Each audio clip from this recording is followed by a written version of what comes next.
इंसान को भगवान से मिलने के लिए क्या करना पड़ता है? सबसे पहले किसी भी कोई भी आप ऐसे भी कोई जानते हो किसी भी इंसान अगर किसी से मिलना है तो सबसे पहले तो उसके लायक बनना पड़ता है, तभी वो इंसान उस दूसरा इंसान से मिल सकता है। क्योंकि अगला इंसान अगर श्रेष्ठ है पर वो कोशिश तो पूरी करता है, वो उसको मन भटक जाता है, उसकी वजह क्या? व्यक्ति के अंदर जब विश्वास पूरी तरह से अटल नहीं होता है, जब तक उसे विश्वास अटल नहीं होता है, विश्वास अटल नहीं होने के कारण उसे उसके बारे में पूरा ज्ञान नहीं है। जब उसके बारे में पूरा ज्ञान नहीं है तब तक उसमें विश्वास पैदा हो सकता नहीं। अगर उसमें जब ज्ञान उसके प्रति जिसको मिलना है उसका पूरा ज्ञान जब होगा तब उसमें पूरा उसके प्रति विश्वास होगा, और विश्वास होगा तो उससे मिलन भी होगा। तो ये रोड पे लोग जो घूम रहे हैं भगवा पहनकर, बाबा बनकर, इनको भगवान प्राप्त हो गए?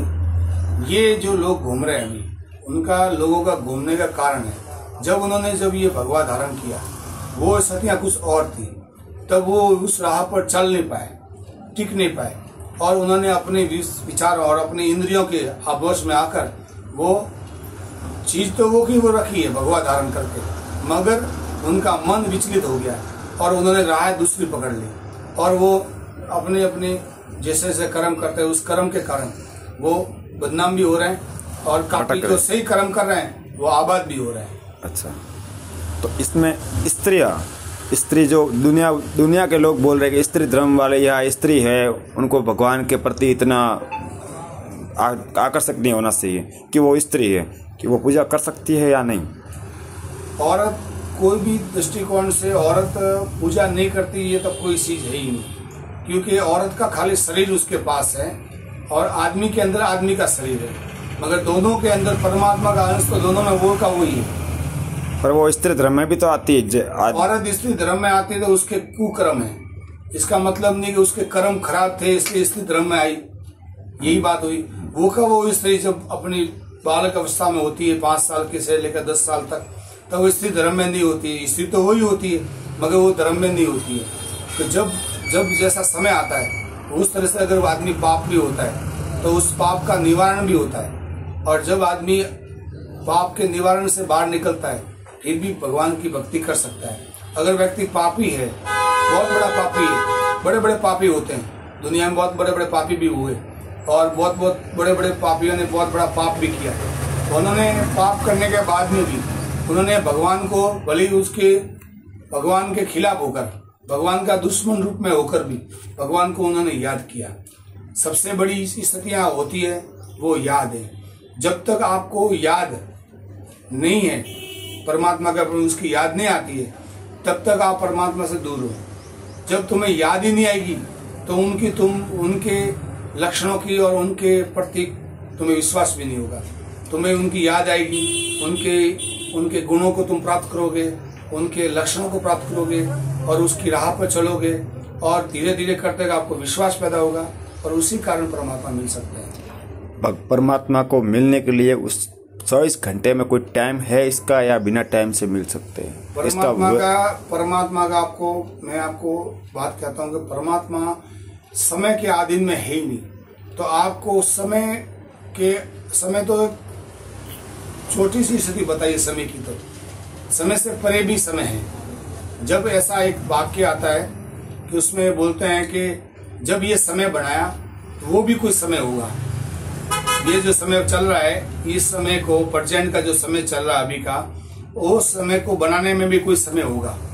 तो इसका मतलब कोई भी समय में परमात्मा को याद किया जा सकता है। परमात्मा समय से परे है और उसको याद करने के लिए कोई भी ऐसी स्थिति नहीं होती कि याद नहीं कर सकते। गृहस्थी इंसान को टाइम की बात कर रहा हूँ, गृहस्थी इंसान को समय कैसा निकालना उसका, सुबह का, शाम का, रात का, दिन का? गृहस्थी इंसान को सबसे पहली बात कि कामकाज के अंदर हर व्यक्ति परमात्मा को भूल जाता है, क्योंकि उसके काम होता है तो वो भूल ही जाता है।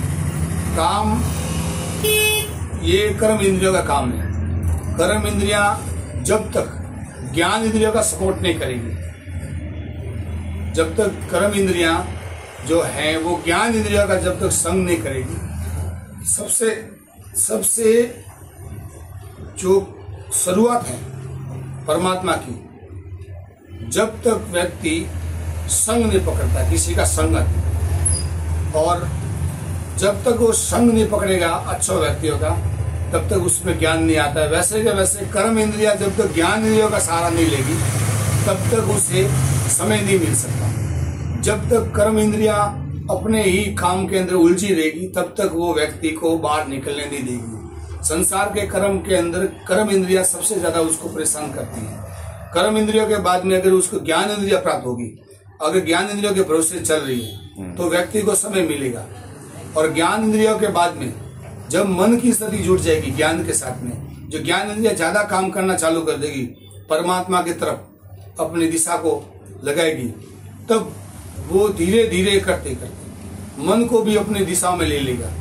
तब ये ज्ञान इंद्रियों से जब मन ज्ञान इंद्रियों से भी बड़ा है, क्योंकि मन के अंदर बुद्धि का विवेक है, बुद्धि और विवेक उसके अंदर है, वो निश्चित करता है।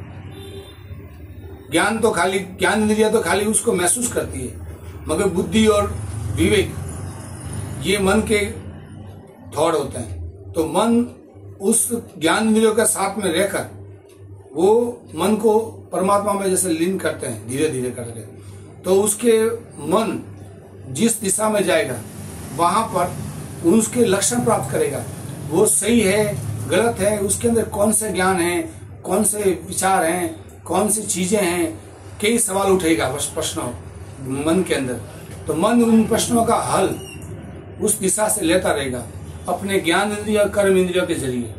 और मन को कंट्रोल कैसे किया जाए फिर? मन को बार बार जब ज्ञान इंद्रिया कर्म इंद्रिया से दूर हो जाएगी, और जो कर्म इंद्रिया हैं ज्ञान इंद्रिया हैं, ज्ञान इंद्रिया बार बार परमात्मा की दिशा के अंदर परमात्मा का ज्ञान, परमात्मा का ध्यान, परमात्मा के बारे में याद करना, परमात्मा को बार बार उसकी तरफ ध्यान लगाना, परमात्मा के पुस्तकें पढ़ना, परमात्मा का भजन सुनना, परमात्मा का नाम स्मरण करना।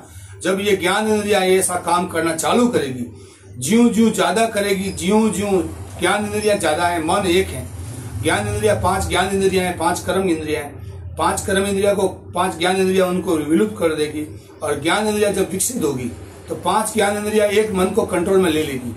कंट्रोल में लेने के लिए ज्ञान इंद्रियों की जरूरत पड़ेगी मन को, और मन जब कंट्रोल में आएगा तो ज्ञान इंद्रिया उसको सपोर्ट करेगी मन को, और मन को सपोर्ट ये करेगी कि तुम देखो, तुम जानो, हमारे जरिए, हमारे आंखों के जरिए आप देखो, हमारे कानों के जरिए आप सुनो, ठीक है। और इसी जरिए ज्ञान इंद्रियों के जरिए तुम परमात्मा की दिशा में परमात्मा के बारे में जानो। ज्यों जिस दिशा में जाएगा, त्यों व्यक्ति को उस परमात्मा के बारे में अनुभव होता रहेगा। जैसे कहीं एक जगह पर परफ्यूम के डब्बे से परफ्यूम निकल रही है, और ज्ञान इंद्रियों ने सुगंध से उनको पता दिया, ज्ञान इंद्रियों से पता लगा मन को कि वहां सुगंध है। तो वो ज्यों सुगंध के पास जाएगा, नजदीक जाएगा, तो उसे वो सुगंध का डब्बा दिखता है। ज्यों आप भी ज्ञान इंद्रियों का ज्ञान के दृष्टिकोण से, ध्यान की दृष्टिकोण से, वैराग से अपने इंद्रियों को परमात्मा की तरफ लगाओगे, त्यों आप परमात्मा के नजदीक आ जाओगे। जब परमात्मा के जीव नजदीक आओगे तो परमात्मा की जितनी शक्तियां हैं वो ज्ञान इंद्रियों से जरिए ही परमात्मा के बारे में जान सकते हैं। पर मन को कंट्रोल करने के लिए मन अपने आप कंट्रोल होता है। मंदिर जाना जरूरी है या घर पे कर सकते? जब मन कंट्रोल लेने की जरूरत नहीं है, मन को अपनी जगह रखो। सबसे पहली बात है अब हमको करना क्या है, और हमको जो कर्म करेंगे। पर मेरा प्रश्न ये है कि मंदिर जाना जरूरी है या घर पे कर सकते हैं? कहीं भी लो, इसके लिए दिशा जगह कोई मायने नहीं रखती। परमात्मा ऐसी जगह आप समझोगे आपके अंदर ही परमात्मा का अंश है, तो दूसरी जगह जाने की जरूरत क्या है। आप जहाँ भी होंगे परमात्मा आपके साथ में होंगे, ज्ञान इंद्रिय आपके पास में ही है, मन आपके पास में ही है, आध्यात्मिक ज्ञान आपके पास है, आत्मा परमात्मा का अंश आपके पास में। किसी के पास कहीं जाने की, मंदिर और कहीं जाने की जरूरत ही क्या है। बस इतना जरूर है, जो नास्तिक है, जिसको कोई ज्ञान नहीं है, किसी चीज का ध्यान नहीं है, परमात्मा के बारे में कोई एक प्रश्न भी उनके परमात्मा का पता ही नहीं है, तो वो व्यक्ति मंदिर जाए, पूजा पाठ करे। तो ये कर्म इंद्रियों से, पूजा पाठ, मंदिर जाना, ये कर्म इंद्रियां हैं, पैरों और हाथों का काम है। जब ये हाथों कर्म के इंद्रियों के जरिए आदमी ज्ञान इंद्रियों से प्राप्त करता है, ज्ञान इंद्रियों से मन की प्राप्ति करता है, मन से परमात्मा की प्राप्ति करता है। ये दिशा सती यहाँ बताई हुई है। कहीं भी कर सकते हैं, कहीं भी कर सकता है, मगर इस शरीर से जरिए ही होता है, दूसरे शरीर से नहीं होता है। खुद के शरीर से ही खुद परमात्मा को प्राप्त कर सकते हैं। ठीक है।